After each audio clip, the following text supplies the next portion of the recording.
Kung magkasala ang isang kapatid, kung magkasala sa iyo ang kapatid mo, puntahan mo siya at kausapin ng sarilinan tungkol sa kanyang kamalian. Kapag nakinig siya sa iyo, naibalik mo na ang iyong pagsasamahan bilang magkapatid. Ngunit kung ayaw niyang makinig sa iyo, magsama ka pa ng isa o dalawang tao upang ang lahat ng pinag-usapan ninyo ay mapatunayan ng 2 o 3 saksi. Kung ayaw niyang makinig sa kanila, sabihin mo sa iglesia ang nangyari. At kung ayaw pa rin niyang makinig sa iglesia, ituring mo siyang parang hintel o isang maniningil ng buwis. Kapangyarihang magbawal o magpahintulot. Tandaan ninyo, anumang ipagbawal ninyo dito sa lupa ay ipagbabawal sa langit. At ang ipahintulot ninyo dito sa lupa ay ipahintulot sa langit. Tandaan din ninyo, kung ang dalawa sa inyo ay nagkaisa dito sa lupa sa paghingi ng anuman, ito'y ipagkakaloob sa inyo ng aking Ama na nasa langit. Sapagkat saan man may 2 o 3 nagkakatipon sa pangalan ko, naroon akong kasama nila. Yun palang kapatid, pagka hindi makinig sa iyo, pagka kayo ay nag-away, tapos hindi kayo magkasundo, kailangan ng saksi. Magdala ka ng saksi. Para pagka, halimbawa, hindi pa rin talaga nakasundo kayo, doon sa pagkakataon na may dala ka ng saksi, 2 man o 1 saksi, so ang tawag doon sa isang kapatid mo ay maniningil ng buwis. Ganun pala yun, yung mga nakaraang sinaunang kwento. So wag kang pasaway kapatid. Dapat maging masunurin ka sa akin o sa aking lahat ng mga kapatid para hindi ka tawaging maniningil ng buwis o hentel. Salmo chapter 54 verse 6. God is present as my helper. The Lord sustains my life. God bless. Ang taong paralisado ang kamay. Noong isa pang araw ng pamamahinga, pumasok si Jesus sa sinaguga at nagturo. Doon ay may isang lalaking paralisado ang kanang kamay. Sa hangad ng mga tagapagturo ng kautusan at mga Parisiyo na nagkaroon ng may paparatang kay Jesus, binantayan nila si Jesus upang tingnan kung siya ay magpapagaling ng may sakit sa araw ng pamamahinga. Subalit alam ni Jesus ang kanilang iniisip, kaya sinabi niya sa lalaking paralisado ang kamay, "Halika, tumayo ka rito." Lumapit ang lalaki at tumayo roon. Pagkatapos, sinabi ni Jesus sa mga tagapagturo ng kautusan at mga Parisiyo, "Tatanungin ko kayo, alin ba ang naaayon sa kautusan? Ang gumawa ng mabuti o ang gumawa ng masama sa araw ng pamamahinga? Ang magligtas ng buhay o ang pumatay?" Tiningnan niyang isa-isa ang mga taong nakapaligid at pagkatapos ay sinabi sa lalaki, "Iunat mo ang iyong kamay." Iniunat nga ng lalaki ang kanyang kamay at ito'y gumaling. Nagnitngit naman sa galit ang mga tagapagturo ng kautusan at mga Parisiyo at pinag-usapan nila kung ano ang maaari nilang gawin kay Jesus. Narinig niyo naman talaga, no? Ang ating Panginoon ay nakapagpagaling ng paralisado. Tapos, parang may banta sa kanya ng mga Parisiyo kung anong gagawin ni Jesus. Ibig sabihin, nagpagpagaling na nga si Jesus, nagpagpagaling na nga ang ating Panginoon, may masama pang balak ang mga tao nakapaligid sa kanya. So anong ibig sabihin nun? Ibig sabihin nun, nainggit sila dahil nagpagpagaling ng paralisado ang ating Panginoon. Ayaw ba nila ng ganon na nagpapagaling ng may sakit? So ang sabi dito, nagngit-ngit ng galit ang mga tagapagturo ng kautusan. Galit na galit dahil nakapagpagaling ng sakit o ng paralisado ng ating Panginoon. Sa panahon ngayon, parang mayroon parang ganun eh. Kung sino yung nakakagawa ng mabuti, parang kinaiinggitan. Salmo, Rome 13, verse 8. "Owe nothing to anyone, except to love one another. For the one who loves another has fulfilled the law." God bless. Pinili ang 12. Nang panahong iyon, umakyat si Jesus sa isang bundok at magdamag siyang nanalangin sa Diyos. Kinaumagahan, tinawag niya ang kanyang mga alagad. Mula sa kanila ay pumili siya ng 12 na tinawag niyang mga apostol. Sila ay sina Simon, na pinangalanan niyang Pedro, si Andres, na kapatid nito, sina Santiago, Juan, Felipe, Bartolome, Mateo, Tomas, Santiago na anak ni Alfeo, si Simon na makabayan, si Judas na anak ni Santiago, at si Judas Iscariote na naging taksil. Nagturo at nagpagaling si Jesus. Pagbaba ni Jesus kasama ang mga apostol. Nadatnan nila sa isang patag na lugar ang marami sa kaniyang mga alagad. Kasama ang napakaraming taong buhat sa Judea, Jerusalem, at mga bayan sa baybaying dagat ng Tiro at Sidon. Pumaroon sila upang makinig at mapagaling sa kanilang mga karamdaman. Pinagalingan sila ni Jesus, pati na rin ang mga pinapahirapan ng masasamang espiritu. Sinisikap ng lahat ng may sakit na makahawak man lamang sa kanya, sapagkat may kapangyarihang nanggagaling sa kanya na nagpapagaling sa lahat. Napakapalad ng mga taong iyon dahil isang hawak ko lang sa ating Panginoong Hesus ay gagaling na sila. Humawak ka lang sa kanyang damit, humawak ka lang sa kanyang paanan, tiyak yun, gagaling tayo. Gaano kapangyarihan ang ating Panginoong Hesus? Di ba? Siya lang bukod tanging, hahawakan mo lang siya. Lahat ng karamdaman mo, gagaling yan.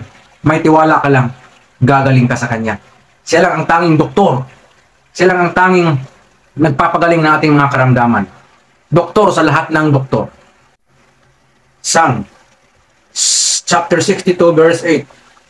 My safety and glory are with my God, my strong rock and refuge. God bless. Ang pinagpala at ang kahabag-habag. Tumingin si Jesus sa mga alagad at sinabi, pinagpala kayong mga dukha, sapagkat sa inyo ang kaharian ng Diyos. Pinagpala kayong mga nagugutom ngayon, sapagkat kayo'y bubusugin. Pinagpala kayong mga tumatangis ngayon, sapagkat kayo'y magsisitawa. Pinagpala kayo kung dahil sa inyong pagsunod sa anak ng tao ay kinapupuutan kayo, ipinagtatabuyan at nilalait ng mga tao, at pinaparatangan kayo ay masama. Magalak kayo at lumulukso sa tuwa kung gayon ang mangyayari sa inyo, sapagkat malaki ang inyong gantimpala sa langit. Gayon din ang ginawa ng kanilang mga ninuno sa mga propeta. Ngunit kahabag-habag kayong mga mayayaman ngayon, sapagkat natamasa na ninyo ang kaginhawaan. Kahabag-habag kayong mga busog ngayon, sapagkat kayo'y magugutom. Kahabag-habag kayong mga tumatawa ngayon, sapagkat kayo'y magdadalamhati at magsisitangis. Kahabag-habag kayo kung kayo'y pinupuri ng lahat ng tao, sapagkat gayon din ang ginawa ng kanilang mga ninuno sa mga huwad na propeta. Pinagpala ka kapatid dahil tayo ay nahabag o kahabag-habag ngayon. Mapalad ang mahirap kaysa sa mayayaman. Mapalad ang mapagkumbaba kaysa mapagmataas. Mapalad yung nagugutom ngayon dahil sa wakas tayo ay bubusugin ng Panginoon. Mapalad ka ngayon, kapatid, pag ikaw inaapi dahil sa susunod na pagkakataon, ikaw naman yung ang tataas ng Panginoon. Mapalad kang mapagkumbaba. Mapalad kang mahirap. Mapalad kang takot sa Diyos. Mapalad ka kapatid dahil tayo ay anak ng Panginoon. Psalm chapter 145 verse 9. The Lord is good to all, compassionate to every creature. God bless. Ang mabuting balita ayon kay Juan. Kaya mga kapatid, huwag kayong magtaka kung kinapupuutan kayo ng sanlibutan. Nalalaman nating lumipat na tayo sa buhay mula sa kamatayan, sapagkat iniibig natin ang mga kapatid. Ang hindi umiibig ay nananatili sa kamatayan. Mamamatay tao ang napupuot sa kanyang kapatid. At nalalaman ninyong ang buhay na walang hanggan ay wala sa mamamatay tao. Dito natin nalalaman ang pag-ibig. Inialay ni Kristo ang kanyang buhay para sa atin. Kaya't dapat din nating ialay ang ating buhay para sa mga kapatid. Kapag nakita ng isang may kaya sa buhay ang kanyang kapatid na nangangailangan at pinagkaitan niya ito ng tulong, masasabi bang siya ay umiibig sa Diyos? Ang reflection ko dito ay ito ay tungkol sa kapatid. Kailangan ang kapatid mo ay hindi mo siya kinapupuutan. Mamahalin mo ang iyong kapatid. Makakatulong sa iyo sa hirap at ginhawa. Psalm Colossians chapter 3 verse 1. If then you were raised with Christ, seek what is above, where Christ is seated at the right hand of God. God bless. Nakatayo sa tabi ng krus ni Jesus ang kanyang ina at ang kapatid nitong babae, si Maria na asawa ni Cleopas at si Maria Magdalena. Nang makita ni Jesus ang kanyang ina at ang minamahal niyang alagad na nasa tabi nito, sinabi niya, "Ginang, narito ang iyong anak." At sinabi niya sa alagad, "Narito ang iyong ina." Mula noon, pinatira ng alagad na ito sa kanyang bahay ang ina ni Jesus. Ang mga ina ay mahalin natin dahil ang ina ay siyang ilaw ng tahanan, ay siyang nag-guide sa atin mula nang tayo pinanganak at hanggang tayo ay paglaki. Ang ina ay napakahalaga bilang isang anak. Amen. Psalm 1 chapter 3 verse 17. For God did not send His Son into the world to condemn the world, but that the world may be saved through Him. God bless. Sa bunga makikilala ang puno. Walang mabuting punong kahoy na namumunga ng masama, at wala ring masamang puno na namumunga ng mabuti. Nakikilala ang bawat puno sa pamamagitan ng kanyang bunga, sapagkat hindi nakakapitas ng igos sa makitinik na halaman o ng ubas sa mga dawag. Ang mabuting tao ay naglalabas ng mabuti mula sa kanyang pusong sagana sa kabutihan. Samantalang ang masamang tao naman ay naglalabas ng masama mula sa kanyang pusong puno ng kasamaan. Sapagkat kung ano ang nag-uumapaw sa puso ay siyang sinasabi ng labi. Ang dalawang uri ng taong nagtayo ng bahay. Bakit ninyo ako tinatawag na Panginoon? Panginoon, gayong hindi naman ninyo tinutupad ang sinasabi ko. Sabihin ko sa inyo kung ano ang katulad ng taong lumalapit sa akin, nakikinig sa aking mga salita at nagsasagawa ng mga ito. Siya ay katulad ng isang taong humukay ng malalim at nagtayo ng bahay sa pundasyong bato. Nang bumaha at bumugso ang tubig, hindi natinag ang bahay na itinayo, sapagkat matibay ang pagkakatayo nito. Ngunit, ang nakikinig naman sa aking mga salita at hindi tumutupad nito ay katulad ng isang taong nagtayo ng bahay ng walang pundasyon. Nang bumaha at bumugso ang tubig sa bahay na iyon, kaagad itong bumagsak at lubusang nawasak.